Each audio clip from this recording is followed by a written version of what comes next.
ज्योतिर्मय day underworld के कारनामों पर लिखी अपनी किताब खल्लास में लिखते हैं कि 93 मुंबई बम ब्लास्ट से पहले अंडरवर्ल्ड में कौम की चूरन चलती थी।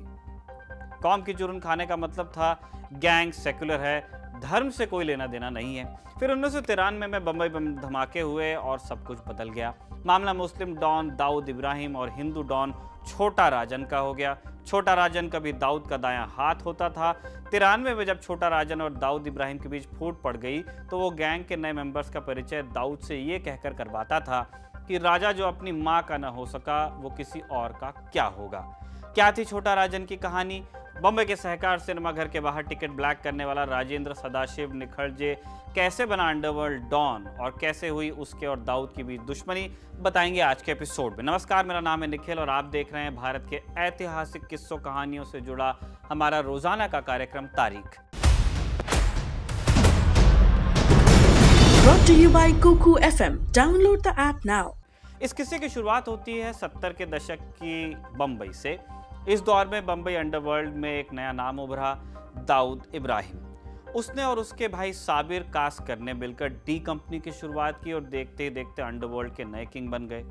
इस नई विरासत को खड़ा करने में एक और शख्स का बहुत बड़ा रोल था, राजन महादेव नायर उर्फ बड़ा राजन। चेंबूर से तिलक नगर तक के इलाके को अपनी जेब में रखने वाले बड़ा राजन की शुरुआत दर्जी के काम से हुई थी, टेलर। फिर इश्क का कांटा लगा और महबूबा को तोहफा देने के चक्कर में उसने एक टाइपराइटर की चोरी कर ली। इस चक्कर में जेल हुई। वहां से बाहर निकला तो उसने टिकटों की स्मगलिंग शुरू की और यही काम करते हुए राजन की मुलाकात राजेंद्र सदाशिव निखलजे से हुई, जो खुद को राजन बुलाता था। चूंकि दोनों का नाम राजन था, इसलिए राजन महादेव का नाम बड़ा राजन और राजेंद्र सदाशिव का नाम पड़ा छोटा राजन। छोटा राजन की कहानी भी कुछ कुछ बड़ा राजन जैसी ही थी। 5वीं में स्कूल छोड़कर उसने एक लोकल गैंग ज्वाइन कर लिया था और चेंबूर में टिकट ब्लैक किया करता। 1979 में एक बार पुलिस ने टिकट ब्लैक करने वालों पर लाठीचार्ज किया। वहां छोटा राजन भी मौजूद था। उसने पुलिस वालों की लाठी छीनकर उन्हें ही पीटना शुरू कर दिया और अकेले कई पुलिस वालों को जख्मी कर दिया। इस घटना के बाद बंबई के आपराधिक गिरोहों में उसका नाम फैल गया। इस बीच बड़ा राजन अपने नाम से एक गैंग की शुरुआत कर चुका था। छोटा राजन भी इसी गैंग में शामिल हो गया। दोनों चेंबूर से घाटकोपर तक का इलाका संभालते। उसी दौर में घाटकोपर वेस्ट में यशवंत जाधव सट्टे और जुए का कारोबार चलाता था। बड़ा राजन गैंग का ओहदा बढ़ा तो दोनों के बीच तनातनी होने लगी। आधी रात को होने वाली सोडा वाटर बोतल और ट्यूबलाइट की लड़ाइयों ने जल्द ही दुश्मनी का रूप ले लिया। राजन गैंग छोटा था, इसलिए उन्होंने वरद राजन मुदलियार उर्फ वरदा भाई से मदद मांगी। अब ये वरदा भाई के दखल के चलते यशवंत जाधव चुप बैठ गया, लेकिन बदले की आग उसके अंदर सुलगती रही। उसने मलयाली डॉन अब्दुल कुंजू से हाथ मिलाया। कुंजू और बड़ा राजन की दुश्मनी पुरानी थी। बताते हैं कि कुंजू ने बड़ा राजन की गर्लफ्रेंड को छीनकर उससे शादी कर ली थी, इसलिए दोनों एक दूसरे के जानी दुश्मन हो गए थे। 1982 में इसी दुश्मनी का सिला देते हुए कुंजू ने बड़ा राजन की हत्या करवाई। इस हत्या से झल्लाया छोटा राजन बदला लेने की फिराक में था। उसने कुंजू की हत्या की कई कोशिशें की, लेकिन नाकाम रहा। कुंजू ने छोटा राजन से बचने के लिए पुलिस में सरेंडर किया। यहाँ भी छोटा राजन ने उसका पीछा नहीं छोड़ा। उसने हॉस्पिटल में कुंजू पर हमला करवाया, लेकिन कुंजू एक और बार बच निकला। कुंजू क्रिकेट का शौकीन था। बम्बई में लोकल मुकाबलों में अक्सर मैदान पर दिख जाया करता था। यहीं छोटा राजन ने उसकी फील्डिंग लगा दी। कुंजू बैटिंग पर था। एक चौका मारते हुए उसने अपना अर्धशतक पूरा किया। बॉल सीमा रेखा के पार पहुंची, तभी खेल की जर्सी पहने कुछ लड़के बॉल उठाने के बहाने मैदान में घुसे और उन्होंने अपनी बंदूक निकाली और कुंजू को वहीं ढेर कर दिया। छोटा राजन दाऊद के गैंग में कैसे जुड़ा, जानेंगे, लेकिन उससे पहले एक किताब के बारे में आपको बताते हैं। जुर्म और स्मगलिंग की दुनिया में Mexican drug Lord El Chapo का नाम लिया जाता है।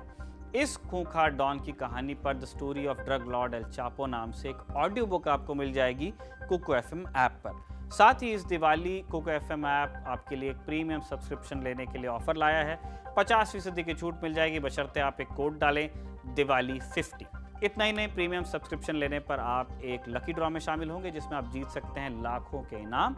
ध्यान दीजिए, ये ऑफर सिर्फ 18 से 25 अक्टूबर 2022 के लिए है। बाकी डिटेल्स के लिए आप डिस्क्रिप्शन में दिए लिंक को चेक कर सकते हैं। चलिए अब अपनी कहानी पर लौटते हैं। छोटा राजन द्वारा अपने उस्ताद की मौत के बदले की कहानी पूरे अंडरवर्ल्ड में फैल गई। छोटा राजन का ये कारनामा दाऊद इब्राहिम और अरुण गवली के कानों तक पहुंचा। दोनों राजन को अपनी गैंग में भर्ती करना चाहने लगे। दाऊद इब्राहिम के बड़ा राजन से पुराने रिश्ते थे, इसलिए अपने गुरु के नक्शे कदम पर चलते हुए उसने दाऊद का गैंग ज्वाइन किया। आते ही उसने दाऊद के दुश्मन करीम लाला के भांजे की हत्या कर अंडरवर्ल्ड की दुनिया में साबित किया और जल्द ही दाऊद का करीबी हो गया। 1986 में एक कत्ल में नाम आने के बाद पुलिस दाऊद की खोज में थी, इसलिए दाऊद फरार होकर दुबई चला गया। उसने बंबई में अपने ऑपरेशन की कमान फिर छोटा राजन के हाथ सौंप दी।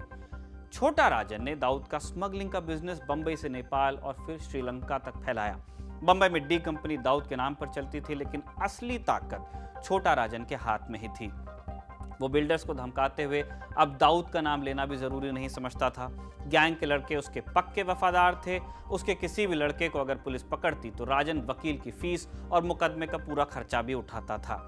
ये बात गैंग के दूसरे मेंबर मसलन छोटा शकील, शरद शेट्टी और सुनील रावत को कतई रास नहीं आ रही थी। उन्होंने दाऊद के कान भरने शुरू किए, लेकिन दाऊद फिर भी छोटा राजन पर भरोसा जताता रहा। इसी बीच एक वाकया हुआ जिसने दाऊद और राजन के संबंधों में दरार डाल दी। दाऊद लंबे समय से अपने बड़े भाई साबिर इब्राहिम कासकर की हत्या का बदला लेना चाहता था और इसकी जिम्मेदारी उसने छोटा राजन को दी। एक रोज दाऊद छोटा राजन को कॉल करके पूछता है, इब्राहिम की मौत का बदला कब लेगा? इस पर छोटा राजन कुछ ढीला ढाला जवाब देता है। इस वक्त कमरे में छोटा शकील और उसका साथी सौत्या भी मौजूद थे। सौत्या दाऊद से कहता है कि अगर उससे मौका मिले तो वो कैसे भी इब्राहिम की मौत का बदला ले लेगा। दाऊद हामी भर देता है और छोटा शकील के लिए छोटा राजन को दाऊद की नजरों में गिराने का इससे बड़ा मौका हो नहीं सकता था। अब इब्राहिम कासकर की हत्या में अरुण गवली के लड़कों का हाथ था और वो थे जेल में। एक रोज सौत्या और छोटा शकील को खबर लगती है कि गवली के लड़के अस्पताल में हैं। दोनों अस्पताल में हमले की प्लानिंग करते हैं और गवली के आदमियों को मरवा देते हैं। इस घटना से छोटा शकील का कद दाऊद की नजरों में ऊंचा हो गया। शकील ने धीरे धीरे राजन की जगह लेनी शुरू कर दी। इसके बाद जल्दी दाऊद और छोटा राजन के रास्ते अलग होने लगे। 1993 में बंबई में बम धमाके हुए, इसमें दाऊद का हाथ था। छोटा राजन इसके बाद भी दाऊद का बचाव करता रहा, लेकिन अब मसला धर्म का हो गया था। बंबई के लिए अब दाऊद और छोटा शकील सिर्फ डॉन नहीं थे, मुसलमान डॉन थे और छोटा राजन और अरुण गवली हिंदू डॉन हो गए। जल्दी ये फासला और बढ़ता गया। छोटा राजन बंबई बम धमाकों से नाराज था, लेकिन अभी भी उसका डी कंपनी से रिश्ता खत्म नहीं हुआ था। बम धमाकों के 9 महीने बाद उसने दुबई में दाऊद की बर्थडे पार्टी में शिरकत भी की और वहां खूब नाचा भी। लेकिन धीरे धीरे उसे एहसास होने लगा था कि डी कंपनी में कौम का चूरन खत्म हो गया है। मीटिंग्स में छोटा राजन को अब काफिर कहकर बुलाया जाने लगा था। 1994 आते आते राजन और डी कंपनी के रिश्ते पूरी तरह खत्म हो गए। डी कंपनी के कई लोग राजन के वफादार थे, उनमें से कई बम धमाकों से नाराज थे। उन्होंने डी कंपनी से नाता तोड़ते हुए राजन का गैंग ज्वाइन कर लिया। राजन अपने गैंग में भर्ती करते हुए लोगों को देशभक्ति की शपथ दिलाया करता था। हालांकि अभी भी वो दुबई में था। जल्दी उसे लगने लगा कि दुबई में उसकी जान को खतरा है। चूंकि भारत में वो वांटेड लिस्ट में था, इसलिए वापस भारत भी नहीं आ सकता था। इसलिए उसने पहले काठमांडू और वहां से मलेशिया का रुख किया। इसी बीच छोटा राजन को खबर मिली कि छोटा शकील उसे मारने की फिराक में है। यह सुनकर छोटा राजन ने बदले की ठानी। उसने शकील और सौत्या को मरवाने की कोशिश की। सौत्या तो मारा गया, लेकिन शकील बच गया। इसके बाद काठमांडू में छोटा राजन ने नेपाल के एक नेता मिर्जा दिलशाद बेग की हत्या भी करवाई।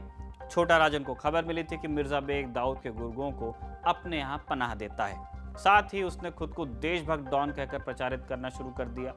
उसने बंबई बम धमाकों के आरोपियों को चुन चुन कर निशाना बनाया। 1998 में उसने धमाकों के आरोपी अयूब पटेल की हत्या की कोशिश की। वहीं 1998 में उसने सलीम कुर्ला को एक नर्सिंग होम में मरवा डाला। उसने बैंकॉक को अपने ऑपरेशंस का बेस बनाया और यहीं से अपना धंधा चलाता रहा। अगले 1.5 दशक तक उसके और डी कंपनी के बीच लुका छिपी का खेल चलता रहा। सितंबर 2000 में शकील ने छोटा राजन पर उसके घर में हमला करवाया। इस हमले में छोटा राजन को गोली लगी, लेकिन वो बच गया और उसे अस्पताल में भर्ती करवाया गया। यहाँ वो पुलिस की देखरेख में था। मुंबई मिरर से बात करते हुए छोटा राजन के साथी संतोष शेट्टी ने बताया था कि राजन लुका छिपी के खेल से थक चुका था और भारत वापस लौटने की सोच रहा था। लेकिन शेट्टी ने उसे समझाया और अस्पताल से उसको फरार भी करवाया। साल 2002 में राजन एक और बार पुलिस की गिरफ्त में आया। लंदन में प्लेन में चढ़ने के दौरान पुलिस ने उसे गिरफ्तार किया और सिंगापुर भेज दिया। वो यहाँ से भी भाग निकला। इसके बाद राजन कहाँ गया किसी को खबर नहीं थी। आउटलुक मैगजीन की एक रिपोर्ट बताती है कि इस दौरान संभवतः राजन की मदद भारतीय खुफिया एजेंसियां कर रही थी। राजन डी कंपनी की खबर पहुंचाने के साथ साथ दाऊद की खबरें भी दिया करता था, क्योंकि 2004 में छोटा राजन ने डी कंपनी पर एक बड़ा हमला किया और दाऊद का फाइनेंस देखने वाले शरद शेट्टी को दुबई में खुलेआम मरवा डाला। छोटा शकील ने उसे मरवाने की कई कोशिशें की, लेकिन हर बार वो बच निकला। साल 2011 में छोटा राजन का नाम एक और बार सुर्खियों में आया जब उसने मिड डे के न्यूज़पेपर में काम कर रहे वरिष्ठ क्राइम रिपोर्टर ज्योतिर्मय डे यानी जेडे की हत्या करवाई। ज्योतिर्मय की मुंबई के पवई में 11 जून 2011 को गोली मारकर हत्या कर दी गई थी। इस हत्या के बाद मुंबई पुलिस के लिए छोटा राजन सेकंड मोस्ट वांटेड बन गया था। इंटरपोल ने छोटा राजन को पकड़वाने के लिए रेड कॉर्नर नोटिस जारी किया। अंत में 25 अक्टूबर 2015 को उसे बाली से गिरफ्तार किया गया। वो मोहन कुमार नाम के पासपोर्ट से ट्रैवल कर रहा था। इस दौरान पता चला कि उसने कई साल ऑस्ट्रेलिया में बिताए थे। 6 नवंबर 2016 को उसे प्रत्यर्पित कर भारत लाया गया। रिपोर्टर जेडे की हत्या के केस में उसे आजीवन कारावास की सजा हुई और साल 2022 में वो तिहाड़ जेल में अपनी सजा काट रहा है। इसी के साथ आज का तारीख यहीं पर समाप्त होता है। इसे लिखा है हमारे साथी कमल ने और कैमरे पर रिकॉर्ड किया है हमारे दोस्त जतिन ने। देखते रहिए दी लल्लन टॉप। मिटाने खबरों का गैप, रोज रात 8 बजे आएगा Lallan top show live on app. Download करें लल्लन टॉप ऐप।